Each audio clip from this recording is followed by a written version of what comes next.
आम्ही जातो आमच्या गावा। आज आहे 21 मे आणि आम्ही निघालेलो आहोत मराठवाड्यातील जालना जिल्ह्यातील आमच्या गावी बुद्ध जयंतीसाठी। आम्ही जवळजवळ 19 जण होतो। सकाळचे 5:20 आम्ही कांजूरमार्ग स्टेशनवरून लोकल पकडली आणि आम्ही पोहोचलो ठाणे स्टेशन येथे। आमच्याकडे बॅग्स वगैरे असल्यामुळे आम्ही एस्केलेटरने वरती ब्रिजवरती गेलो आणि त्यानंतर तपोवन एक्सप्रेस आम्ही पकडली आणि आम्ही पोचलो जालना स्टेशनला। ट्रेनमध्ये गर्दी असल्यामुळे मी ट्रेनमध्ये काही रेकॉर्डिंग करू शकलो नाही। बाहेर आल्यानंतर आम्ही ट्रॅक्स गाडी बुक केली। बराच वेळ बार्गेनिंग केल्यानंतर आम्ही 2300 रुपयामध्ये थेट त्यांना माझ्या गावापर्यंत आम्ही ती गाडी बुक केली।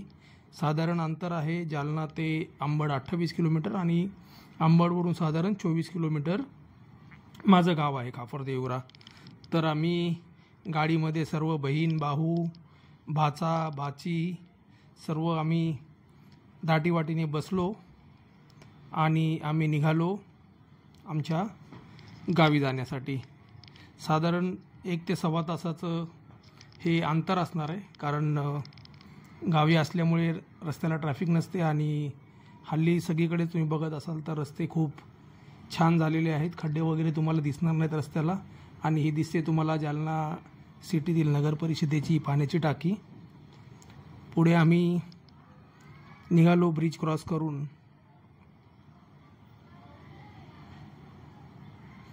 बघा मी तुम्हाला साईड ग्लासमध्ये दिसतोय। नॉर्मल टी शर्ट आणि व्हाईट कॅप घातली कारण खूप गरमी आहे तिकडे। दाटीवाटीने सर्व गाडीमध्ये बसलेत आणि आनंद घेत आहेत। माझ्या बाजूला बसला माझा चुलत भाऊ आणि भाचा। खूप छान ड्रायव्हरसुद्धा आम्हाला मिळालेले आहेत आणि आम्ही निघालो आमच्या गावाच्या दिशेने। जालना शहरातून थोडं पुढं आल्यानंतर तुम्हाला जालना चौफुली लागते। तुम्ही डाव्या बाजूला गेलात तर तुम्ही बुलढाण्याकडे जाऊ शकता, जिथे जिजाऊ सृष्टी आहे, जिजाऊंचं जन्मस्थान आहे। आणि उजव्या बाजूला गेलात तर तुम्ही औरंगाबादकडे जाऊ शकता। जालना शहरामध्ये सुद्धा बऱ्यापैकी डेव्हलपमेंट झालेले आहेत मित्रांनो। रस्ते चांगले झाल्यामुळे डेव्हलपमेंट फास्ट होते। छान छान बंगले। हा बघा शिवाजी महाराजांचा पूर्ण पुतळा खूप सुंदर दिसतोय।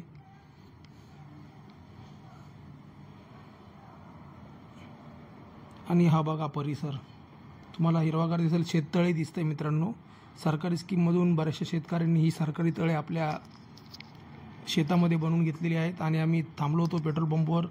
तर हे चित्र मी कॅप्चर केलं मित्रांनो। खाली सुंदर एक क्षण होता तो।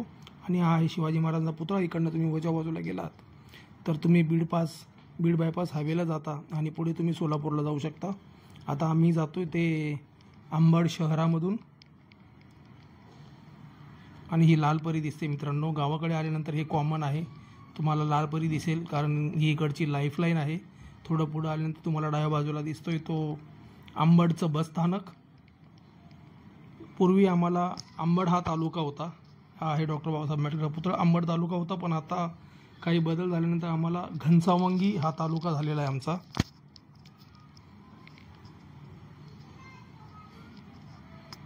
आणि थोडं पुढे आल्यानंतर तुम्हाला दिसेल ते मशोदरी देवीचं मंदिर। ॲक्च्युली अहिल्यादेवी होळकरांचा हा गड आहे। खूप छान परिसर आहे, खूप झाडं वगैरे आहेत मित्रांनो। इथे आल्यानंतर तुम्हाला खूप आनंद मिळेल। छोटीशी गड चढून थोडंसं तुम्हाला वरती जावं लागतं। आणि ह्या बाजूला पुढे आता तुम्हाला दिसेल तो हा या मंदिराचा दुसरा गेट आहे। हा बघा हा गेट आहे दुसरा त्याचा। आणि आता आम्ही येऊन पोचलेलो आहोत पुन्हा एका चौकामध्ये। डाव्या बाजूला जाल तर तुम्ही घनसावंगी, कुंभारी, पिंपळगाव आणि पुढे परभणीकडे जाऊ शकता, पण आम्ही सरळ जाणार आहोत। आणि मित्रांनो हा आलेला आहे सुखापुरी फाटा। इकडनं आता आम्ही लेफ्ट मारून आमच्या गावाकडे जाणार आहोत। साधारण इकडनं एक 12 किलोमीटरवरती माझं गाव आहे।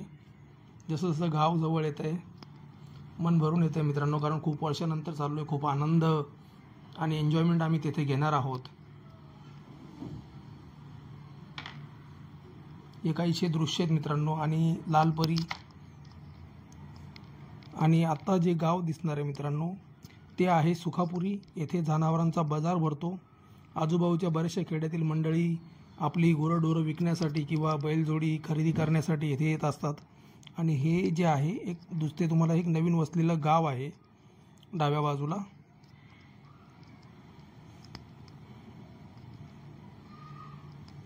आणि येथे मुलं व्हॉलीबॉल खेळण्याचा आनंद घेत आहेत.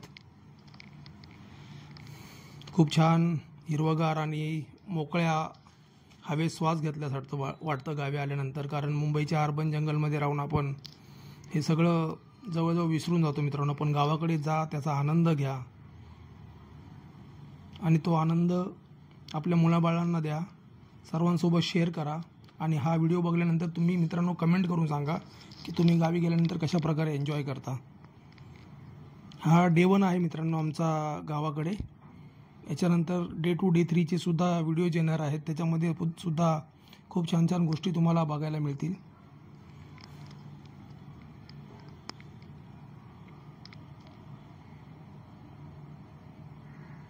आत्ता मित्रांनो आम्ही जे जात आहोत म्हणजे पास करत आहोत ते आहे रुई गाव.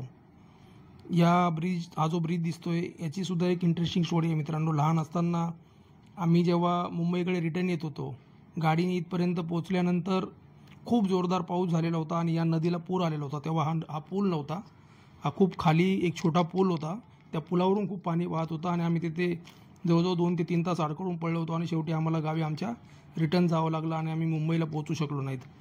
मित्रांनो आपल्याला रस्ते सगळीकडे चांगले दिसतील, पण खेडेगावाकडे जे छोटे रस्ते गावांना एकमेकांशी जोडतात त्या रस्त्यांची परिस्थिती आजही दयनीय आहे मित्रांनो. बघू शकता तुम्ही किती खराब रस्ता आहे. तर ह्या सगळ्या गोष्टींकडे सरकारने लक्ष देणं आवश्यक आहे. तुम्ही मेन रोड तर चांगले करताच, पण जे गावांच्या आतमधले रस्ते जे 2 गावांना एकमेकांशी जोडतात त्याचीसुद्धा स्थिती सुधारण्याचं काम सरकारने केलं पाहिजे. आणि मित्रांनो हे माझं गाव आलेलं आहे, आता सुरुवात झालेली आहे. थोडं पुढे गेल्यानंतर डाव्या बाजूला आमच्या गावची शाळा आहे. आणि जे नेहमी दृश्य दिसतं आपल्याला गावी आल्यानंतर, शेळ्यांचा कळप तुम्हाला इथे रस्त्यावरती दिसतोय. आणि हे टिपिकल ड्रेसिंग आजोबांची. उजव्या बाजूला एक सुंदर असा बंगला आमच्या गावातील व्यक्तीने बांधलेला आहे. गावातील लोक मेन रोडवरती येऊन त्यांनी खूप छान छान घरं बांधलेली आहेत. आणि गावामध्ये सध्या तेवढी जास्त लोक राहत नाहीत, सर्व मेन रोडवरती राहायला आलेत. आणि आम्ही आता गावात एंट्री करतोय. समोर ही जी पाण्याची टाकी दिसते, एक वेळ याच ठिकाणाहून पूर्ण गावाला पाणी पुरवठा होत होता, कारण त्या बोरला खूप पाणी लागले होते. जसं जसं घर जवळ येत आहे मित्रांनो, गावातील लोकांना वडिलांना वगैरे भेटण्याची उत्सुकता वाढते. आणि समोर तुम्हाला जे दिसतंय ते आहे गणेश मंदिर. गावकऱ्यांनी स्ववर्गणीतून बांधलेलं हे खूप छान मंदिर आहे, गणेश मंदिर आहे. हा जो दिसतोय गोलओटा हा आहे पार. येथे गावातील वयोवृद्ध लोक बसून गप्पा मारतात. गावातल्या बऱ्याचशा चर्चा येथेच घडून येतात. ही आमची पाण्याची टाकी जिकडनं आम्हाला पिण्याच्या पाण्याचा पुरवठा होतो. आणि समोर डाव्या बाजूला जे मोठं झाड दिसतंय तेथे माझं घर आहे. आणि समोर जे दिसतंय ते आहे आमचं बुद्धविहार. आल्या आल्या सर्व मंडळी जेवणावरती भिडली आहेत मित्रांनो, कारण सकाळी 4 वाजल्यापासून सगळे उठलेत आणि तयारी करून आम्ही 6 वाजलेत आम्हाला इव्हिनिंगचे, तर आम्ही गावी पोहोचलेलो आहोत. तर सर्व भाऊ भाचे मुलगा सगळे जेवायला बसलेत. हा नेक्स्ट डे आहे मित्रांनो, म्हणजे डे 2 आमचा गावातला. आणि मी सकाळीच उठलो, साधारण 7:30-8 वाजलेत. आणि आम्ही बॅट वगैरे तर मुंबईवरूनच घेऊन गेलो होतो. तर क्रिकेट खेळण्यासाठी आम्ही जात आहोत आता.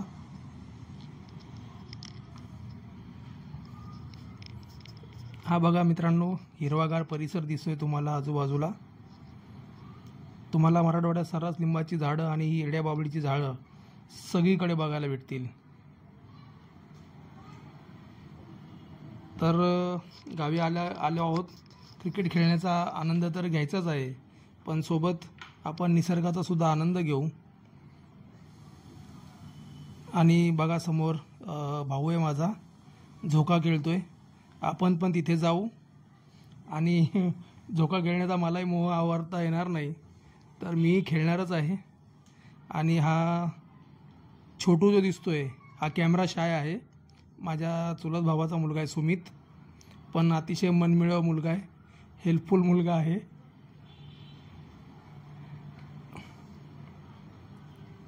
सुमितने सुद्धा झोका खेळण्याचा आनंद घेतला. त्यानंतर मी पण झोक्यावर बसण्याचा प्रयत्न करतोय. वजन खूप वाढलं आहे मित्रांनो, आणि जी ट्यूब आहे सायकलची ती छोटी होती, बसताना प्रॉब्लेम होत होता. आणि थोडासा झोका घेतला आणि फांदी तुटल्याचा आवाज आला, पण फांदी तुटली नव्हती लकीली. आणि त्यानंतर मी मनसोक्त झोक्याचा आनंद घेतला. मुंबईत या सगळ्या गोष्टी तुम्हाला करायला भेटत नाहीत. गावी गेल्यानंतर या सर्व गोष्टीचा नक्की आनंद घ्या आणि कमेंट करून सांगा. त्यानंतर बॅटिंग करायला सुरुवात केली. भाचा लेफ्ट हँड बॉलर आहे. त्याच्यानंतर पुन्हा एक भाचा बॉल टाकतोय आणि हा बॅकफूट कव्हर ड्राईव्ह मारला. आणि हा आमचा बुमराह कंटिन्यूस वाईड बॉल टाकत होता. हा माझा छोटा भाऊ एक फुल टॉस दिला आणि त्याला मी स्ट्रेट ड्राईव्ह केला. आणि हा बघा बॅकफूट कव्हर ड्राईव्ह.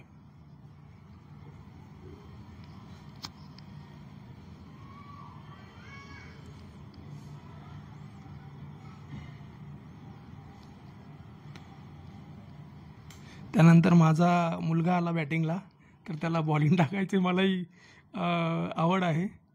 तर एक चांगला गोलंदाज होतो माझ्या पीक करिअरमध्ये. नंतर आम्ही क्रिकेट वगैरे खेळून घरी जाण्यासाठी निघालो. सुमितशी छान गप्पा मारल्या. आणि हा जो आजूबाजूला जो दिसतोय तो परिसर आहे मित्रांनो. इकडे मध्ये नदी आहे आणि पलीकडच्या बाजूला तुम्हाला दिसेल तो रस्ता. समोर जे ब्लू शेडमध्ये दिसतंय ते माझ्या चुलत्यांचं घर आहे. हे आमचं बुद्धविहार आहे, जेथे बुद्ध जयंतीचा कार्यक्रम होणार आहे. आणि इकडे दिसतंय ते ट्रॅक्टर, ही माझी भाची चालली पुढे. हा एक गावातील छोटू आहे. छान अनुभव होता आज गावाकडे क्रिकेट खेळण्याचा, कारण पहिल्यांदा मी क्रिकेट खेळलो गावाकडे आल्यानंतर. इकडे आमच्या टू व्हीलर्स उभा आहेत आणि घरासमोर मित्रांनो लिंबाचं भलं मोठं झाड आहे. तर माकडं त्या झाडाच्या ज्या लिंबोळ्या आहेत त्या खाण्यासाठी येतात. आणि मग त्यांना आम्हाला बॅचकीने किंवा गरुडने छोटी दगड मारून म्हणजे भीती दाखवून त्यांना त्या झाडावरून पळवून लावावं लागतं. नाहीतर त्यांनी जर पत्र्यावर वगैरे उडी मारली तर नुकसान होऊ शकतं. त्याच्यामुळे त्यांना भीती दाखवून झाडावरून हाकलून द्यावं असतं. ही लिंबोळी आहे मित्रांनो, त्याला लिंबोळी म्हणतात. लिंबाच्या झाडाला येतात त्या. तर मित्रांनो आतापर्यंत आपण जो व्हिडिओ बघितला तो तुम्हाला कसा वाटला ते नक्की कमेंट करून सांगा. आणि येथे माझा औरंगाबादचा भाचा आणि ही वडाळ्याची भाची आहे. दोघेजण हा खेळ खेळत आहेत. या खेळाला नक्की काय म्हणतात ते सुद्धा तुम्ही कमेंट करून सांगा, कारण तुम्हाला नेहमी कुठे हा खेळ खेळताना जास्त दिसणार नाही. गावी वगैरे आला तर तुम्हाला हा छोट्या छोट्या दगडांसोबत मुलं हा खेळ खेळतात. याचं नाव मलाही माहिती नाही. मी त्यांना दोघांनाही विचारलं, खेळत होते त्यांना, पण त्यांनी मला सांगितलं नाही. तर तुम्ही नक्की कमेंट करून सांगा. लहान मुलांनी खूप छान आनंद घेतला मित्रांनो गावाकडे. तर या व्हिडिओला तुम्ही लाईक करा, कमेंट करा, मित्रांसोबत शेअर करा. आणि यानंतर आमचे जे व्हिडिओ येणार आहेत त्या व्हिडिओला सुद्धा असंच प्रेम द्या. हे बघा मित्रांनो बैलगाडी आहे. चला तर मित्रांनो भेटूया पुन्हा एका नवीन व्हिडिओमध्ये.